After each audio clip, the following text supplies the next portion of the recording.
I remember sitting on our old squeaky porch steps, the paint chipping off like it couldn't wait to leave. Just like Dad. Mom used to say he had wheels under his feet and a heart too big for any map. I never really got what that meant until the police came that day, saying Dad's truck was found abandoned by the side of some forgotten highway. I was just 7, clinging to Mom's skirt, not really understanding but feeling the weight of her silent tears. Mom Jane was a fighter, though. Without Dad, she took on double shifts at the local diner. I'd often fall asleep to the sound of her coming home late, trying to be quiet, but never quite managing it. One evening when I was about 12, I asked her, "Mom, why do you work so much? Aren't you tired?" She sat beside me, her eyes tired but kind. "Ella, we've got to make ends meet. Life's tough, but we're tougher, right?" I nodded, not fully understanding but proud to be tough like Mom. Then came the hammer blow that was Mom's cancer diagnosis. When I was 18, she fought it hard, but it was like trying to hold back the tide with a spoon. She passed away quietly, leaving me with nothing but memories and a stack of bills. College was supposed to be my escape, my dream. I managed to scrape together enough for the first year, but after that, I was on my own. I juggled classes with 2, sometimes 3 jobs, anything that would pay. One particularly grueling night at the campus library, I remember breaking down. I was alone, surrounded by books that seemed as heavy as the world on my shoulders. That's when I first met John. He walked over, his eyes full of concern. "Hey, are you okay?" I wiped my eyes, embarrassed. "Yeah, just college stuff." He smiled a little awkwardly. "I get it. I'm John, by the way." "Ella," I replied, managing a small smile. That's how it all started with Jan. He was different, kind, and always there, like a steady rock in my turbulent sea. He didn't have much, but he shared everything he had with me, half a sandwich, notes from classes, even his old battered laptop. We'd sit together, sometimes talking, sometimes just sharing the silence. It was comfortable, safe. I hadn't felt that way since Mom was around. "You know, Ella," John said one day, "you're the strongest person I know. You're going to make it, I'm sure of it." I laughed a bit bitterly. Strong. I feel like I'm barely hanging on. That's what being strong is about, isn't it? Hanging on, even when it's the last thing you want to do. I looked at him, really looked at him, and I realized he was right. I was strong like Mom, and somehow I knew I'd make it through, with or without wheels under my feet. College life wasn't anything like those fancy brochures. It was hard, gritty, and it tested you in ways you never thought possible. I remember my second year, standing in line at the financial aid office, my stomach in knots. The lady at the counter looked at me like I was just another number. Next, she called out, not even looking up, "Hi, I'm here about my scholarship renewal." I began, but she cut me off. If it's not renewed in the system, there's nothing I can do. Next, I walked away, feeling a mix of anger and helplessness. That's when I bumped into Jan again. "Hey, Ella, everything okay?" he asked, his brows furrowed with concern. I shook my head. "No, not really. Financial aid's a dead end. Looks like I might have to drop out." John was quiet for a moment. "That's rough, but hey, don't give up. You're smarter than half the professors here." I chuckled despite the gloom. "Thanks, John. I don't know what to do." "Come on, let's grab a coffee, my treat. You can tell me all about it." That coffee turned into many more. John became my go-to person at college. He had this way of making problems seem smaller, more manageable. We'd sit in the cafeteria, him with his endless optimism, me trying not to drown in my own worries. One day he said, "You know, Ella, you should start looking for a job on campus. Might help with the money situation." I rolled my eyes. "You think I haven't tried? It's like everyone's out to get me or something." John leaned in. "Not everyone. I hear the library's looking for someone," John said. You're always there anyway, might as well get paid for it. I thought about it. Maybe, but what if they say no? Then we find something else. You're not in this alone, Ella. That's how I ended up working at the library. It wasn't glamorous, but it paid some bills. Between stacking books and serving coffees at a local cafe, I barely had time for studies, but I was making it work one day at a time. John and I grew closer. He wasn't just the guy who bought me coffee anymore. He was my friend, my confidant. He knew about my mom, my dad, and all the messy bits in between. It was one evening while closing up the library that John said something that stuck with me. Ella, you're going to make something of yourself. I just know it, and I'll be here cheering you on. I smiled, feeling a warmth spread through me. Thanks, John. That means a lot. College was tough, but with GN by my side, it felt like I had a fighting chance. He was more than a friend. He was a reminder that some good still existed in this crazy, mixed-up world. After college, life took a turn I didn't expect. John and I got married. It wasn't some big fairy tale wedding, just a small courthouse due with a few friends and less fanfare. We moved into this tiny apartment that had more cracks than walls, but it was ours. It felt like a fresh start, a new chapter. Then came the problem. John's mom, Mrs. Smith. The woman was a piece of work. The first time she visited our place, her nose wrinkled like she'd walked into a dumpster. "This is where you live," she said, her voice dripping with something that was half disbelief, half disgust. I tried to smile. "Yeah, it's not much, but we're happy." She snorted. "Happy, John? You can do better than this." "And what about kids? You can't raise kids in this." This JN cut in, trying to ease the tension. "Mom, we've talked about this. We're not rushing into kids. We're focusing on our careers right now." But she wouldn't have it. Every visit was a new complaint. The apartment's too small. The neighborhood's not good enough. Why isn't Ella cooking more? It went on and on. One evening after she left, I turned to John, frustration boiling over. "Doesn't it bother you, the way your mom talks about our life, John?" "Ever the peacemaker," he shrugged. "She's just worried about us. That's how she shows love, I guess." "That's not love, John. That's criticism." "There's a difference." He didn't say much after that. It was like he couldn't see what was so clear to me. His mom's words were chipping away at us bit by bit. Things got worse when she started hinting we should move somewhere better. I lost it one day. "John, we can't afford some fancy place." "Why doesn't she get that?" John looked uncomfortable. "She just wants the best for us, Ella. Maybe we could look at some other apartments, just to keep her quiet." "Keep her quiet, John? When are you going to stand up to her?" "We married. This is our life, not hers." He didn't have an answer. That silence said more than any words could. So we kept living our life in our tiny apartment, with Mrs. Smith's disapproval hanging over us like a bad smell.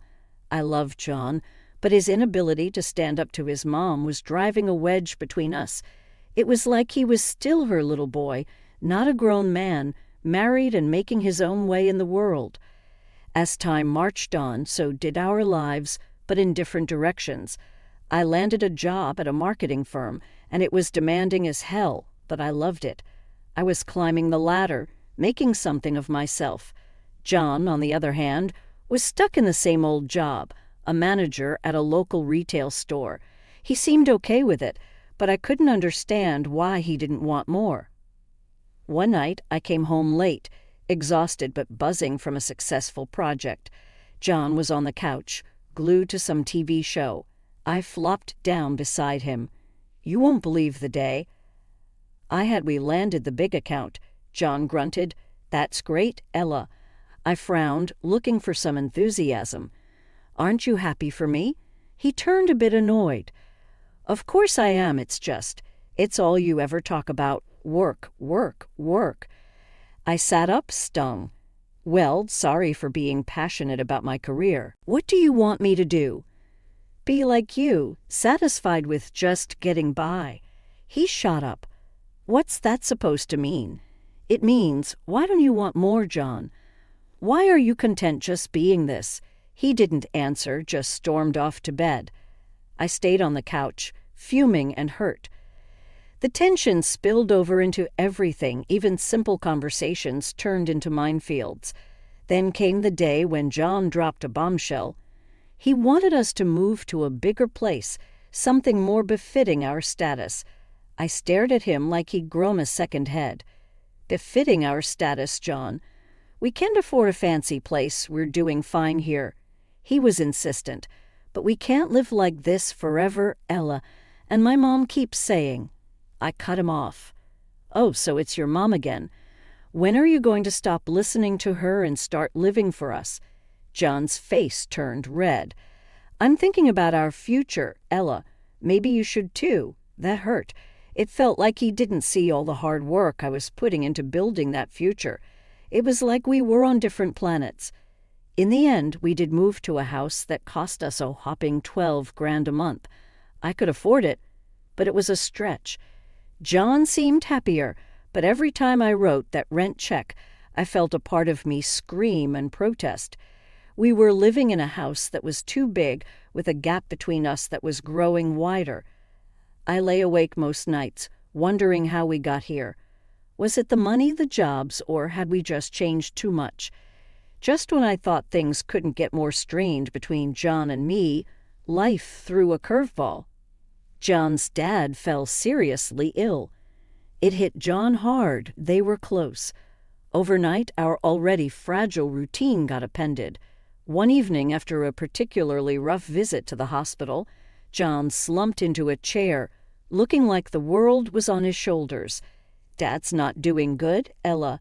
The doctors, they say he needs constant care. I sat beside him, trying to be the supportive wife. I'm so sorry, John. Maybe we can get a nurse to help. He shook his head, his eyes distant. No, I've been thinking. I'm going to take care of him. I'll quit my job and move in for a while. I was stunned. Quit your job, John? Are you sure? What about our bills? The rent for this place? He snapped. This isn't about money, Ella. It's my dad. I need to be there for him. I understood, I really did, but the practical side of me was screaming. And I get that, John, but we need to think this through. We can find another way to help your dad. He wouldn't budge. No, my mind's made up. I'm doing this. So he did. John moved into his parents' place, leaving me alone in our big, empty house. Days turned into weeks. I was juggling my job and all our bills while he was, I don't even know what.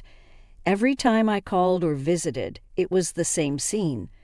John, either glued to his phone or the TV, looking exhausted and frustrated. His mom, Mrs. Smith, was always hovering, throwing in her 2 cents.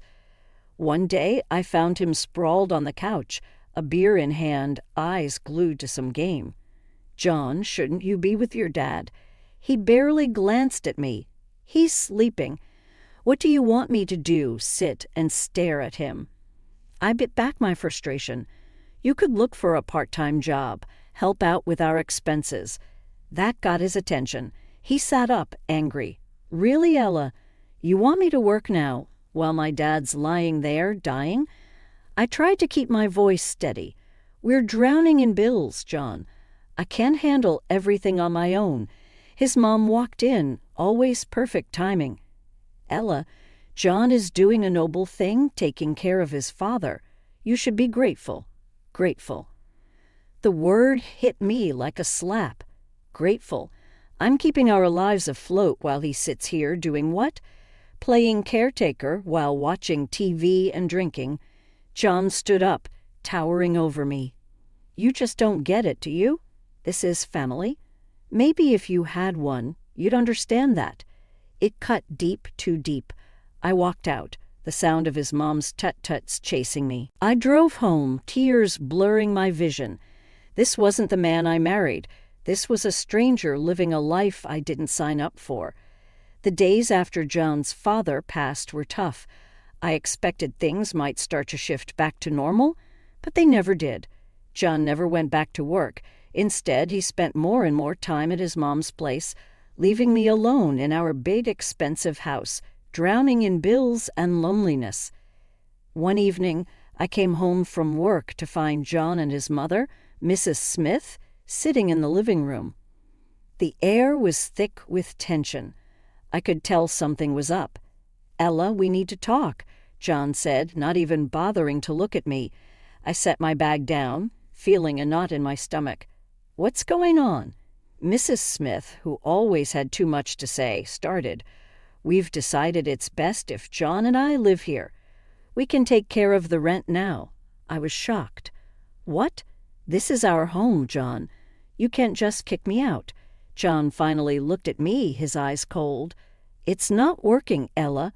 You and me this life. I need to start over, and Mom needs a place to stay." I couldn't believe what I was hearing. "Start over? So you're just going to throw away our marriage just like that?" He shrugged. "It's been over for a while, hasn't it? We're just making it official now." I turned to his mother. "And you think you can just come in here and take over my life?" Mrs. Smith stood up, her voice sharp. "It's for the best, Ella. You and John were never a good match.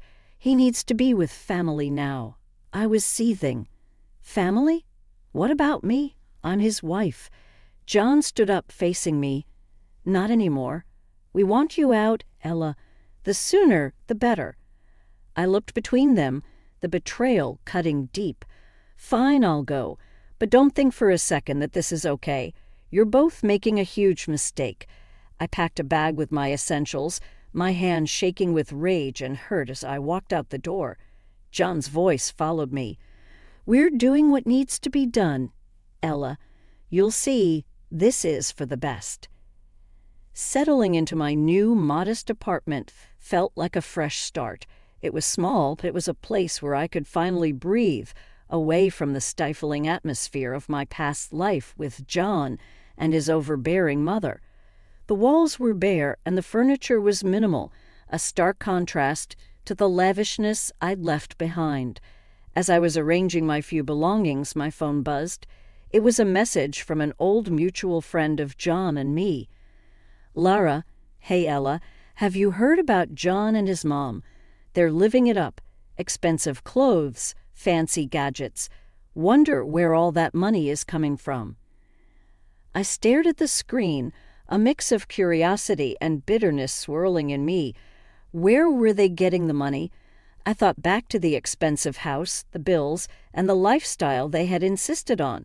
It didn't add up. Shaking my head, I typed a quick reply. "No idea, Lara.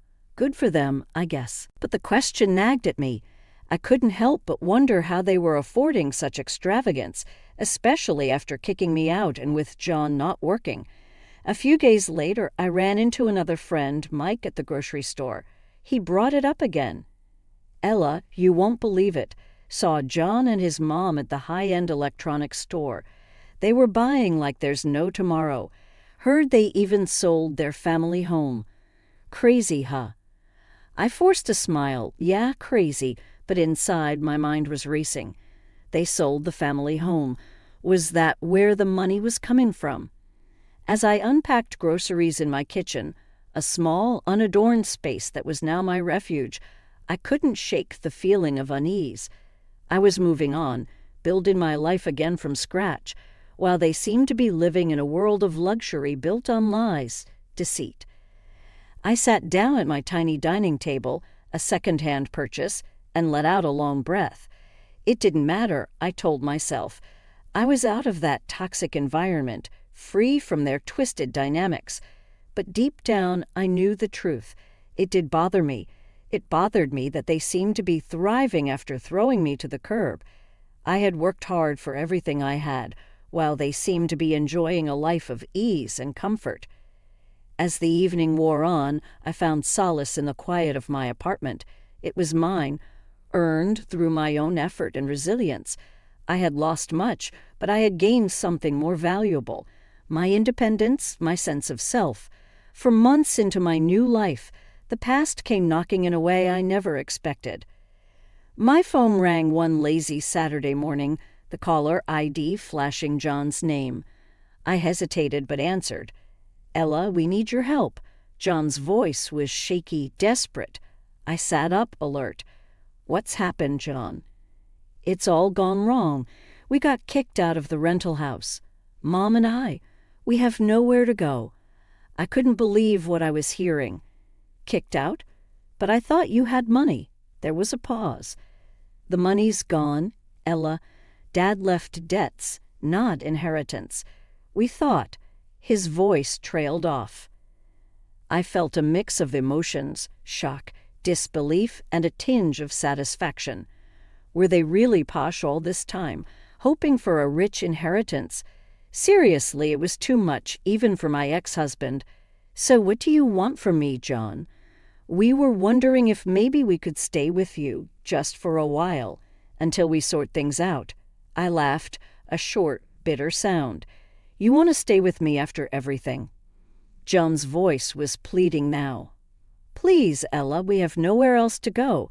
Remember the good times. Can't we just—" I cut him off. "Good times, John? You and your mother threw me out of my own home. You can't just come crawling back now that things are tough." He was silent for a moment. "I know I messed up. Ella, I'm sorry. We're just really desperate." I took a deep breath, my decision clear. "John, I've moved on. I've built a new life, and there's no place for you or your mother in it. You need to figure this out on your own." "But, Ella—" "No, John, it's over. You made your choice, now live with it." I hung up, my heart pounding. I felt a surge of empowerment mixed with a twinge of sadness. John, the man I once loved, was now just a voice on the other end of the phone, a reminder of a life I had left behind. Later, Lara called me. "I heard about John and his mom. Are you okay?" I smiled, feeling a sense of peace. "Yeah, I'm more than okay. I'm free, Lara. Truly free." As I ended the call, I looked around my small apartment, my sanctuary. It was a far cry from the life I had with John, but it was real, it was mine. I had faced the worst and come out stronger. That night I realized that this was my new beginning, a life where I was in control, where my happiness didn't depend on someone else. I had lost much, but in the process I had found myself.